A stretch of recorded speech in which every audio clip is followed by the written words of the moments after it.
24 नवंबर के कार्यक्रम को लेकर तैयारियां पूरी हो चुकी हैं। अखिल भारतीय शिक्षक संघर्ष मोर्चा की तरफ से जो टेट की अनिवार्यता के विरोध में विशाल धरना प्रदर्शन दिल्ली के जंतर मंतर पर होना था, उसको लेकर सभी शिक्षकों के बीच में काफी ज्यादा उत्साह देखने को मिल रहा है। आपको बता दें, सभी शिक्षक एक साथ एक बैनर तले आने वाले हैं और अपनी आवाज को बुलंद करने वाले हैं। सभी शिक्षकों के बीच में काफी ज्यादा उत्साह है, जोश है और सबका यही कहना है कि दिल्ली पहुंचकर ये सभी शिक्षक अपनी आवाज को एक साथ बुलंद करने वाले। फिलहाल संगठन के ही पदाधिकारी, राष्ट्रीय अध्यक्ष या यूं कहें कि प्रदेश अध्यक्ष योगेश त्यागी ने अटल टीवी से खास बातचीत के दौरान बताया कि तैयारियां पूरी हो चुकी है, शासन प्रशासन से भी बातचीत हो चुकी है, आगे क्या कुछ खास हो सकता है इस विषय में ज्यादा जानकारी देते हुए, साथ ही शिक्षकों को संदेश देते हुए उन्होंने और क्या कुछ कहा है, आप भी सुनिए। योगेश त्यागी जी, आपका हमारे चैनल अटल टीवी पे बहुत बहुत स्वागत है।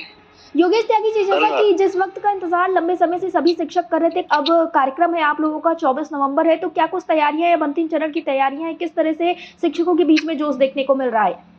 सारी तैयारियां मैडम हो चुकी हैं जी। कोई तैयारी करनी नहीं रह गई है जी। प्रशासन से अनुमति हमारी है, वहाँ जंतर मंतर पर सारी व्यवस्थाएं हो चुकी हैं, मंच की व्यवस्था हो गई है जी। और शिक्षकों में बड़ी हताशा और निराशा जो इतने दिनों से उत्पन्न है, उसके प्रति इस कार्यक्रम को लेकर के काफी उत्साह है और बड़े जोश खरोश से अपनी बात को रखने के लिए दिल्ली आ रहे हैं। जी योगेश जी, जैसा कि एक अंदाजा लगाया गया था कि हर एक राज्य से शिक्षक पहुंचने वाले हैं, तो लगभग कितना आंकड़ा देखने को मिल सकता है शिक्षकों का? मैडम, चूंकि हम थोड़ा खुल के इस बात को नहीं कर सकते हैं, चूंकि इन्हीं दायरों में बंधे हुए हैं, ये आप जान लीजिए कि सब अच्छा ही हो रहा है। जी, तो शासन प्रशासन से क्या इस बीच में जिस तरह से आप लोग कार्यक्रमों की तैयारियां कर रहे थे, कहीं ना कहीं सोशल मीडिया पे चीजें काफी ज्यादा उजागर है, तो क्या सरकार की तरफ से कोई प्रतिक्रिया नहीं देखने को मिली योगेश जी?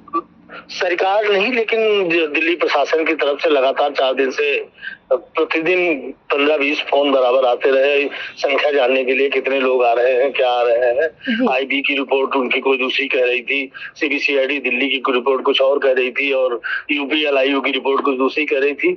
इस पर उन्होंने काफी बराबर परेशान करने की कोशिश लगातार करीब 1 सप्ताह से कर रहे हैं। कल तो उन्होंने बहुत ही फोन किए हैं और घुमा फिरा के एक बात पूछने का काम किया, लेकिन उनको संतुष्ट करने का पूरा प्रयास हमने किया। जी योगेश जी, मेरा आपसे अंतिम सवाल यही कि आप सभी शिक्षकों को क्या संदेश देना चाहेंगे, क्योंकि कल का दिन बेहद ही महत्वपूर्ण है। कल समझ लीजिए अपने हक और अधिकार के एक हिसाब से लड़ाई, तो सभी शिक्षकों को क्या कुछ कहना चाहेंगे, क्योंकि कहीं ना कहीं आज शाम से ही शिक्षक दिल्ली पहुंचने का प्रयास करेंगे?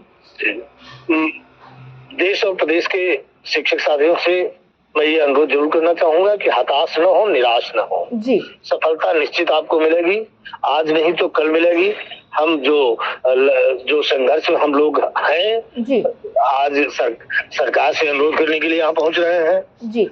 हमारे न्यायालय में पुनर्विचार याचिकाएं लंबित है, वो जिस दिन सुनवाई होगी, एक तरफ हम न्यायालय से भी निश्चित तौर पर हम जीतेंगे और मुझे पूर्ण विश्वास है कि भारत सरकार इस देश के 28 लाख शिक्षक कर्मचारियों के परिवारों की पीड़ा को समझेगी और संविधान में संशोधन करके इनको नया जीवन दान देने का काम करेगी। जी योगेश जी, अटल टीवी से जुड़ने के लिए बहुत बहुत धन्यवाद।